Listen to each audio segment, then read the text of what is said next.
Banyak tackle brutal pelatih Oxford United sindir laga Piala Presiden 2025. Lama hilang, Indra Syafri muncul dan ngaku jabat VLT Direktur Teknik PSSI. Diam-diam Elkan Bagot cetak rekor di Ipswich Town. Marcelino Ferdinand dan Justin Hubner masuk nominasi Future Star AFC. Apakah Ole Romeni akan absen di round 4 kualifikasi Piala Dunia 2026 karena cedera? Siapa Tristan Schweighuysen, pemain keturunan Indonesia yang bakal jadi rekan Tom Haye?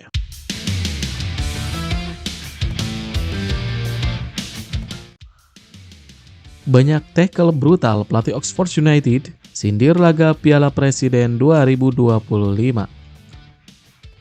Pelatih Oxford United, Gary Rowett, senang timnya bisa mencapai babak final Piala Presiden 2025. Meski demikian, dia menyindir banyaknya tackle brutal yang dilancarkan sepanjang turnamen, salah satunya oleh Romeni, pemain timnas Indonesia jadi korban. Bukan cuma hasil pertandingan yang menjadi sorotan di laga Arema versus Oxford United, namun adanya permainan kasar dilakukan pemain Arema FC, bahkan adanya tackle brutal yang membuat Ole Romeni cedera. Gary Rowett senang timnya bisa sampai final, tapi di sisi lain ia khawatir karena permainan kasar yang memakan korban, padahal ini adalah laga pramusim.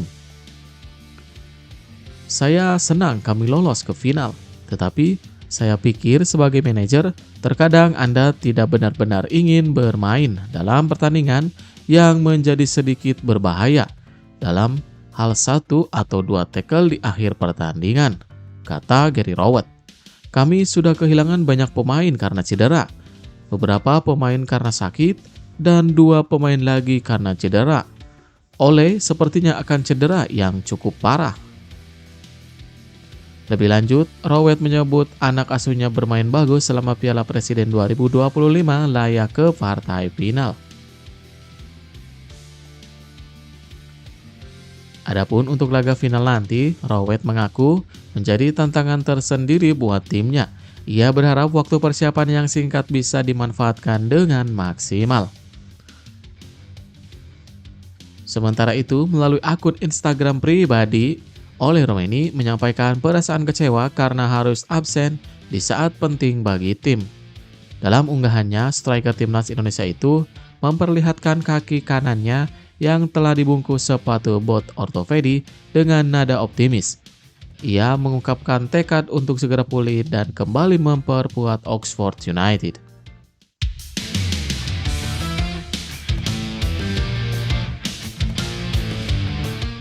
Siapa Giovanni van der Wies, the next Donnarumma yang ingin bela timnas Indonesia? Penjaga gawang yang disebut-sebut sebagai the next Donnarumma dari Indonesia, Giovanni van der Wies, telah menyatakan kesiapannya untuk memperkuat timnas Indonesia apabila mendapatkan kesempatan. Yang terbaru, Giovanni van der Wies menyatakan kesiapannya tersebut ketika menjalani sesi wawancara di kanal YouTube milik Yusa Nugraha. Van der Wies menyatakan bahwa dia punya kualitas untuk membantu tim nasional. Saat menjawab pertanyaan Yusa Nugraha soal peluang dirinya bergabung apabila mendapatkan undangan dari PSSI, Giovanni menyatakan bahwa dirinya akan mengatakan ya untuk bergabung. Lantas, siapa sebetulnya Giovanni van der Wies? Bagaimana rekam jejaknya dan kualitasnya sehingga layak dinaturalisasi jadi kiper andalan timnas Indonesia di masa datang? Giovanni van der Wies merupakan penjaga gawang muda yang tampaknya memiliki potensi besar di masa mendatang. Pasalnya, pemain kelahiran Belanda tersebut saat ini menimbang ilmu bersama Ajax Amsterdam. Untuk saat ini, pemain kelahiran 1 Mei 2009 itu bermain bersama tim Ajax Amsterdam Under 17. Dari sejumlah informasi yang dihimpun, penjaga gawang berusia 16 tahun itu dijuluki sebagai the next Donnarumma. Bahkan, dalam judul video yang diunggah oleh Yusa Nugraha itu, Giovanni van der Wies dijuluki sebagai the next Donnarumma dari Indonesia. Munculnya nama van der Wies tentu sangat mengesankan bagi publik. Pasalnya, saat ini ia bisa masih berpeluang untuk memperkuat timnas Indonesia U17 asuhan Nova Arianto. Dari sejumlah sumber, Giovanni van der Wies tercatat mendapatkan darah keturunan Indonesia dari kakeknya di pihak ayah. Kabarnya, kakek kiper berusia 16 tahun itu berasal dari Cirebon, sedangkan ibunya lahir di Bandung. Adapun keluarga dari pihak ibunya berasal dari Polandia. Dengan status semacam ini, Giovanni van der Wies berstatus eligible untuk memperkuat 3 negara yakni Belanda, Polandia, serta Indonesia. Meskipun demikian, sumber mengenai catatan penampilannya masih sangat minim untuk didapatkan. Pasalnya, pemain kelahiran Belanda itu masih bermain di kompetisi usia muda, sehingga kiprahnya belum terekam.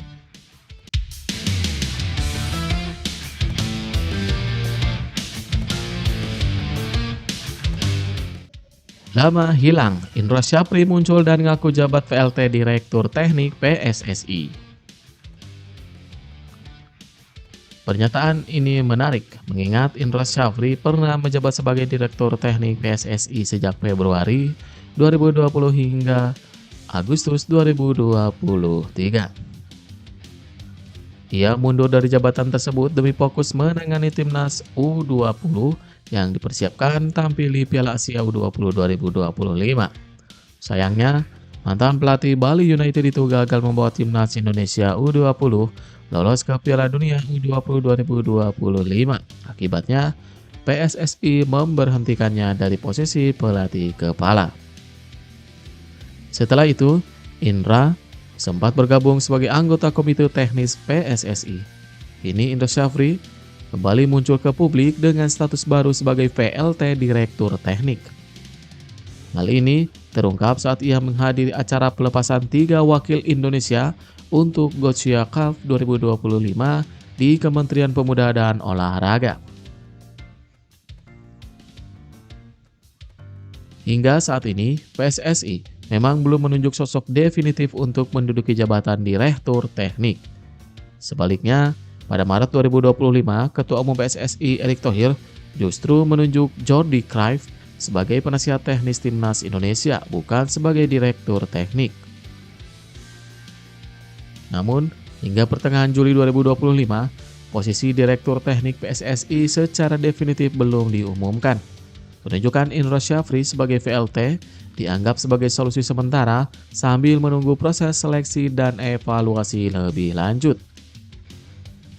Keputusan ini pun menuai berbagai respon dari publik dan pengamat sepak bola nasional. Sebagian pihak menilai bahwa pengalaman Indra yang pernah mengisi posisi serupa dan keterlibatannya di berbagai level tim nasional menjadi modal penting untuk kembali memimpin arah teknis sepak bola Indonesia. Namun, ada juga yang mempertanyakan efektivitas penunjukan VLT tanpa batas waktu maupun target yang jelas.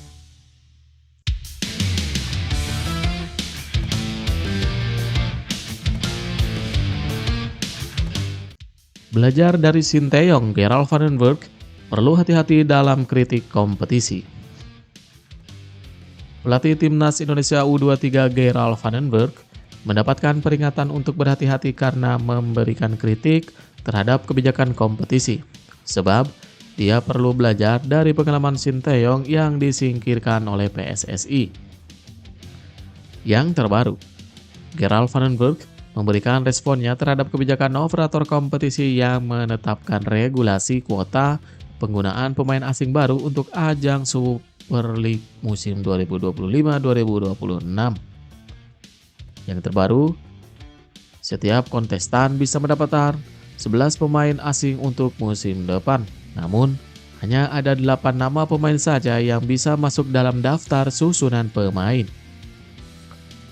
Menurut Gerald van den Berg, kebijakan semacam ini menimbulkan kekhawatiran, sebab dengan begitu, kesempatan bermain untuk pemain lokal akan semakin menipis dengan banjirnya pemain asing. Menurut saya, itu lelucon. Serius, saya pikir itu lelucon. Di Indonesia seharusnya bertujuan untuk mempromosikan pemain muda ke tim utama, ucap Gerald van den Berg. Menurut saya, pemain usia 20-23 itu sudah cukup dewasa untuk bermain di tim utama. Itu pendapat saya. Tapi tentu saja, saya bukan pembuat keputusan, lanjut Gerald Vandenberg. Respon Vandenberg ini memang sempat membuat banyak pihak merasa khawatir, sebab ia harus belajar dari pengalaman Shin Tae-yong yang terdepak dari jabatannya karena terlalu banyak mengkritik kompetisi. Ya, sebelumnya mantan pelatih timnas Indonesia Shin Tae-yong juga kerap melayangkan kritikan terhadap sepak bola Indonesia. Lelaki asal Korea Selatan itu kerap menyinggung soal kualitas kompetisi lokal. Pada tahun 2022 silam, STY juga pernah menyinggung soal buruknya standar kompetisi di Indonesia. Ini tentu bisa mempengaruhi kualitas timnas Indonesia karena saat itu belum ada banyak pemain naturalisasi.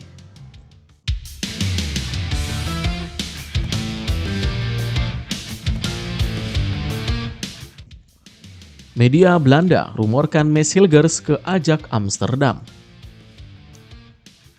Mads Hilgers menjadi salah satu pemain yang dirumorkan akan cabut dari FC Twente karena kontraknya hanya tersisa 1 musim. Selain itu, pihak FC Twente juga ingin menjualnya di bursa transfer panas musim ini daripada kehilangannya secara gratis. Mads Hilgers memang dirumorkan dengan beberapa klub Eropa, tapi sejauh ini masih belum ada tawaran resmi. Menariknya, kini muncul satu rumor yang menyebutkan bahwa bek timnas Indonesia tersebut cocok untuk direkrut oleh Ajax Amsterdam. Media Belanda yang bernama Football Framer melaporkan kabar ini via Instagramnya. Bahkan dalam postingan itu, foto Mads Hilgers terpampang mengenakan jersey klub tersukses di Eredivisie Belanda. Menurut Football Framer, pemain keturunan Manado ini jadi opsi realistis untuk didatangkan Ajax. Pasalnya, mereka kini sedang krisis di posisi bek dan cuma punya dana transfer minim. Sebagai informasi, Ajax ini hanya memiliki bek tengah yaitu Josip Sutalo, Yori Baas, dan Diez Janse. Ajax tampak butuh bek tengah sebelum musim baru, dan karena keterbatasan finansial, tim asal Amsterdam harus kreatif, tulis laporan media Belanda itu. Siapa bek tengah yang akan kamu pilih jika menjadi Alex Kroes? Tutup laporan itu dalam caption yang memakai foto Hilgers menggunakan jersey Ajax Amsterdam. Dan tetapi, peluang untuk memboyong Mads Hilgers belum tertutup karena ia dipatok dengan harga yang cukup miring. Karena situasi kontraknya yang hanya tersisa 1 musim, menariknya jika Mads Hilgers nantinya bergabung bersama Ajax Amsterdam, ia akan dilatih oleh juru taktik keturunan Indonesia yaitu John Heitinga.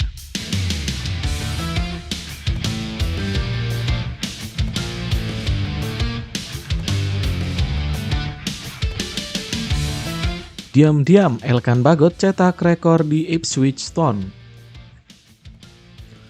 Nasib Elkan Bagot di Ipswich Town masih abu-abu. Ia dihadapkan pada kemungkinan bakal dipinjamkan ke klub lain lagi. Setelah resmi promosi ke tim utama Ipswich Town pada 2023 lalu, Elkan sangat kesulitan untuk mendapatkan tempat di sana. Setiap musim baru berjalan, bek jangkung berusia 22 tahun tersebut selalu dipinjamkan ke klub lain yang ada di kasta lebih bawah dari Ipswich Town. Di lain sisi, Elkan juga besar kemungkinan tidak akan masuk ke dalam skuad Ipswich Town yang akan bermain di Championship musim 2025-2026. Masa depan Elkan juga belum diketahui pasti akan seperti apa karena sejauh ini belum ada kabar mengenai transfer sang pemain. Di tengah ketidakpastian soal masa depannya, Elkan Bagot tetap mendapat sorotan dari media lokal Inggris GYTD.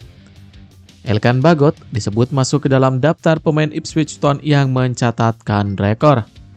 Rekor tersebut adalah pemain Ipswich Town yang sudah membela tim nasional di ajang internasional sebelum melakoni debut di tim utama Ipswich Town. Elkan Bagot sudah mengantongi 22 caps bersama timnas Indonesia sejauh ini. Debutnya dimulai pada 16 November di bawah asuhan Shin Tae-yong. Elkan juga mengantongi 2 penampilan buat Timnas Indonesia U23 dan 2 penampilan di Timnas Indonesia U19 yang semuanya juga di bawah arahan Shin Tae-yong. Setelah sempat menjadi andalan Shin Tae-yong, di lini belakang Garuda, hubungan antara keduanya renggang setelah Elkan tidak merespon panggilan memperkuat Timnas U23 persiapan Olimpiade.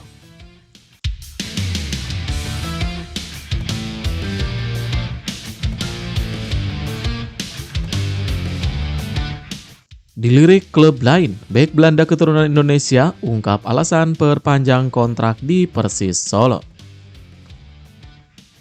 Bek Belanda keturunan Indonesia, Jordi Tutuarima, mengungkapkan alasannya bertahan di Persis Solo untuk mengarungi musim 2025-2026 meski tawaran-tawaran datang dari klub lain. Dikutip dari laman resmi klub, Jordi mendapatkan perpanjangan kontrak dengan durasi selama 1 tahun dan memiliki opsi perpanjangan bersama Persis Solo. Jordi mengatakan untuk mengambil keputusan tetap berseragam Persis Solo bukanlah hal yang sulit, karena ia sudah jatuh hati dengan klub yang bermarkas di Stadion Manahan tersebut. Bagi saya, memperpanjang kontrak di Persis adalah keputusan yang sangat mudah. Sejak awal, semua orang tahu bahwa Persis adalah pilihan pertama saya untuk bertahan. Meskipun ada beberapa ketertarikan lainnya dari klub Indonesia, ujar Jordi. Pemain berusia 32 tahun tersebut mengatakan bahwa proses adaptasinya di Indonesia cenderung mudah. Berkat darah Maluku yang mengalir dalam tubuhnya, dan juga ia sangat mencintai makanan, budaya, masyarakat kota Solo. Jordi menegaskan bahwa tujuannya musim depan adalah membawa Persis meraih prestasi yang lebih baik di musim depan, dan ia juga menekankan pentingnya memberikan seluruh kemampuan dan kerja keras demi mencapai tujuan tersebut.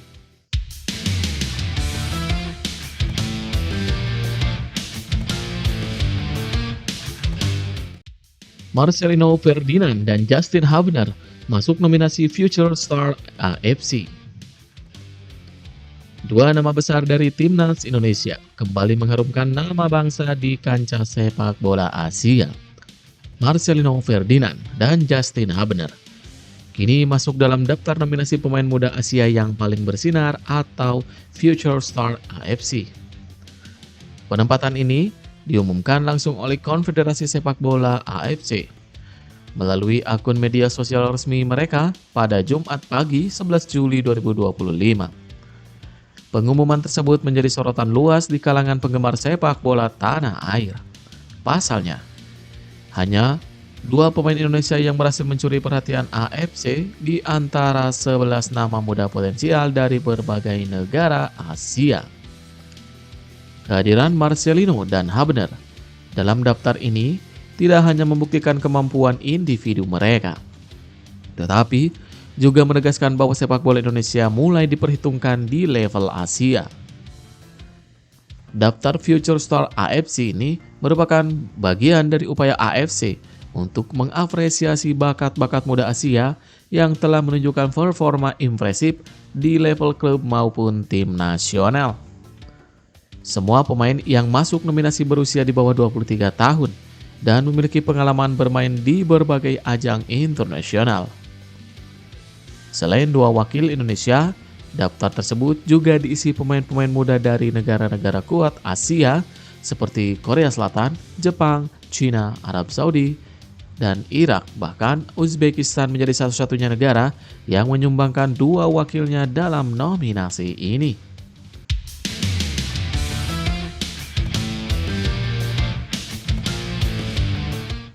Apakah Ole Romeni akan absen di round 4 kualifikasi Piala Dunia 2026 karena cedera?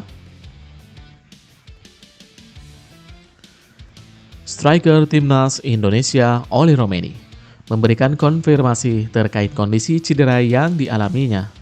Ole Romeni mengalami cedera ketika ditackle brutal oleh pemain Arema FC yaitu Paulinho Mocelin. Penyerang berusia 25 tahun tersebut harus ditandu keluar lapangan usai mendapatkan tackle keras. pelatih Oxford United, Gary Rowett, lantas menyampaikan kondisi anak asuhnya. Menurutnya, cedera yang dialami oleh mantan pemain FC Utrecht tersebut cukup buruk. Saya ingin mengatakan bahwa cederanya cukup buruk, tapi kita akan melihat apakah dia akan bisa tampil di final, kata Gary Rowett. Terkini, oleh Romeni memberikan konfirmasi via Instagram pribadinya. Striker timnas Indonesia tersebut membagikan foto soal kondisi kakinya. Ia rebahan di kamar hotel dengan satu kakinya harus memakai kruk. Sayangnya, oleh Romeni mengabarkan hal buruk dan mengaku dirinya harus out untuk sementara waktu. Terima kasih guys atas pesan dukungan yang diberikan. Sayangnya, saya harus out untuk sementara waktu, tulis oleh Romeni. Sontak hal ini memunculkan keraguan apakah Ole Romeni bisa main untuk skuad Garuda di round 4 kualifikasi Piala Dunia 2026. Pasalnya, Ole Romeni merupakan ujung tombak tim Merah Putih. Sejak dinaturalisasi, ia telah mencatatkan 3 gol yang menunjukkan ketajamannya di lini serang timnas Indonesia. Pemain keturunan Medan ini pun menegaskan akan berusaha keras agar sembuh secepatnya. Melihat round 4 kualifikasi Piala Dunia 2026 yang masih akan digelar pada Oktober, Ole Romeni punya kesempatan untuk sembuh agar bisa tampil kembali.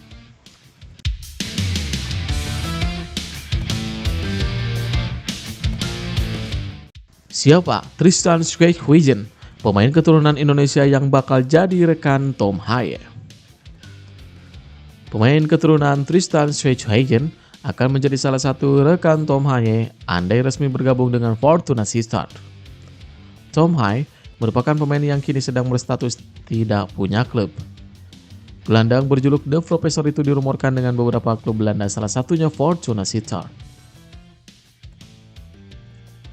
Jika resmi gabung ke Fortuna, maka Tom Haye akan menjadi rekan setim pemain keturunan yang bernama Tristan Schweighöjen. Lantas siapakah sosok Tristan yang punya darah Indonesia dan terbuka bela skuad Garuda? Tristan lahir di Sittard, Belanda pada 12 Juli 2004. Saat ini telah menginjak usia 21 tahun. Peluangnya untuk membela skuad Garuda di masa depan terbuka lebar, mengingat ia diketahui memiliki darah keturunan Indonesia dan hingga kini belum pernah tercatat membela tim nasional Belanda di kelompok umur manapun. Situasi ini menjadikannya aset yang bisa diperjuangkan oleh PSSI jika memang berminat. Karir sepak bola dibangun dengan loyalitas dan dedikasi tinggi. Tristan mengawali perjalanan di klub lokal FC Kelenzuid sebelum bakatnya tercium oleh akademi klub profesional Fortuna Sittard saat usianya baru 8 tahun. Selama hampir 12 tahun, ia menimba ilmu dan mengasah kemampuannya di akademi tersebut, sebuah bukti konsistensi dan perkembangan yang stabil. Kerja kerasnya mulai membuahkan hasil signifikan saat ia berhasil naik kelas ke tim U18 dan pada tahun 2020. Pada tahun 2022 saat usianya 18 tahun, Tristan sukses menembus tim Fortuna Sittard U21 yang berkompetisi di Liga U21 Belanda. Disinilah talenta benar-benar meledak. Sebagai seorang gelandang, catatan statistiknya pada musim 2023-2024 terbilang sangat menawan.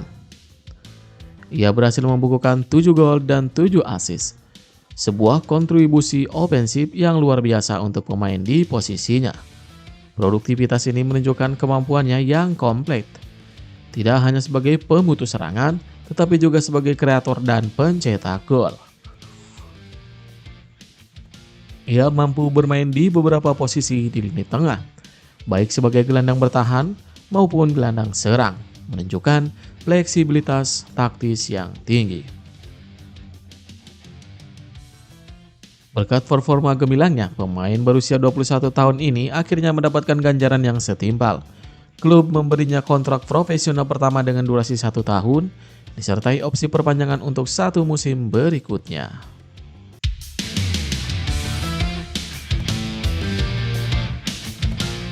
Malaysia tebar ancaman persiapan timnas Indonesia di Piala AFF U23 2025 senyap.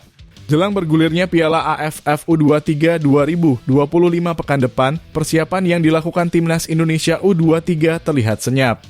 Sementara Malaysia menebar ancaman usai menang 2 kali dalam uji coba. Timnas Indonesia U23 dan Malaysia sama-sama berada di grup A ajang tersebut, kemudian ada lagi Brunei Darussalam serta Filipina. Tentu duel antara timnas Indonesia U23 kontra Malaysia sangat dinanti pecinta sepak bola tanah air. Malaysia terlihat serius menatap kejuaraan ini dengan menggelar 2 pertandingan uji coba dengan hasil positif. Terbaru, tim asuhan Nafuzi Zain berhasil menang 4-1 atas Melaka FC dalam uji coba yang berlangsung di Stadion Kuala Lumpur.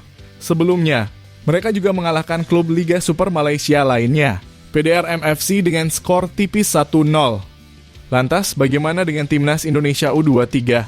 Persiapan yang dilakukan timnas Indonesia U23 menatap kejuaraan tersebut terbilang senyap. Pelatih timnas Indonesia U23 Gerald Vandenburg selalu menggelar latihan tertutup sehingga minim informasi sejauh mana perkembangannya. Bahkan timnas Indonesia U23 kemungkinan besar tidak menggelar laga uji coba seperti Malaysia. Pelatih Gerald Vandenburg pernah mengatakan hanya akan menggelar laga internal game setelah lawan uji coba yang direncanakan batal. Gerald Vandenburg pun menegaskan dirinya tidak masalah jika timnas Indonesia harus berlaga di Piala AFF U23 2025 tanpa laga uji coba. Ia ingin memanfaatkan waktu yang ada untuk menjalani persiapan, salah satunya dengan menggelar internal game. Pelatih Gerald Vandenburg tidak membawa pemain-pemain terbaik di ajang ini, lebih memilih memaksimalkan mereka yang merumput di Liga 1. Kekuatan terbaik baru akan turun saat kualifikasi Piala Asia U23 2026 pada September nanti, karena itu merupakan gerbang awal menuju Olimpiade. Pecinta sepak bola tanah air tentu tidak bisa melihat nama-nama besar seperti Marcelino Ferdinand, Rafael Struijk, Ivar Jenner, Ramadan Sananta turun di Piala AFF U23 2025.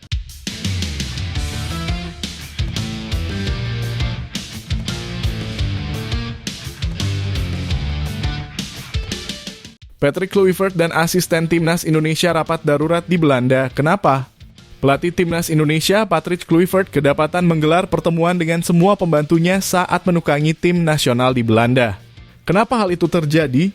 Dilansir dari Instagram Stories Patrick Kluivert, rapat dilakukan demi mencapai mimpi timnas Indonesia bisa berlaga di Piala Dunia 2026. Akan tetapi tidak dijelaskan lebih jelasnya lagi rencana apa yang bakal dilakukan juru formasi asal Belanda tersebut. Hadir dalam pertemuan itu Alex Pastoor, Denny Lanza, Regi Blinker, Quintin Jacoba, Bram Verbruggen, Jordi Kluitenberg, serta fisioterapi Leo Echtel. Sebelum berlaga di ronde keempat, timnas Indonesia dijadwalkan menggelar 2 laga uji coba saat periode FIFA Matchday September 2025. Kabarnya lawan yang akan dihadapi tim merah putih berasal dari Timur Tengah yaitu Kuwait dan Lebanon. Tak hanya menjadi ajang pemanasan, laga melawan Kuwait dan Lebanon juga bisa menjadi tolok ukur sejauh mana perkembangan taktik dan mental bertanding para pemain Indonesia sejak ditangani Patrick Kluivert. Pelatih asal Belanda itu dipercaya membawa pendekatan permainan yang lebih agresif dan modern, dan pertandingan melawan tim-tim berkarakter kuat dari Timur Tengah akan menjadi ujian sesungguhnya bagi implementasi filosofi tersebut di lapangan. Secara teknis, Kuwait dan Lebanon dikenal sebagai tim yang mengandalkan kekuatan fisik, disiplin bertahan, dan serangan balik cepat. Hal ini akan menuntut Indonesia untuk bermain dengan tempo tinggi, penguasaan bola yang lebih baik, dan ketenangan saat berada di bawah tekanan. Hal-hal inilah yang perlu diasah dalam 2 pertandingan nanti agar saat menghadapi lawan-lawan yang lebih kuat di fase kualifikasi, skuad Garuda tidak lagi gagap tahu kehilangan arah permainan. Persiapan menyeluruh pun sudah mulai dilakukan sejak awal bulan, termasuk peninjauan kondisi fisik pemain, pemusatan latihan jangka pendek, serta analisis video permainan lawan. Semua itu menjadi bagian dari langkah serius yang diambil oleh PSSI untuk memastikan timnas Indonesia tampil kompetitif dan tidak hanya menjadi pelengkap di putaran keempat nanti. Kini tinggal bagaimana Patrick Kluivert dan tim pelatih bisa meramu kombinasi pemain terbaik serta strategi paling efektif untuk menghadapi tantangan ke depan. Laga FIFA Matchday September akan menjadi jendela penting untuk membentuk kerangka utama tim yang akan berjuang membawa Indonesia semakin dekat ke panggung Piala Dunia.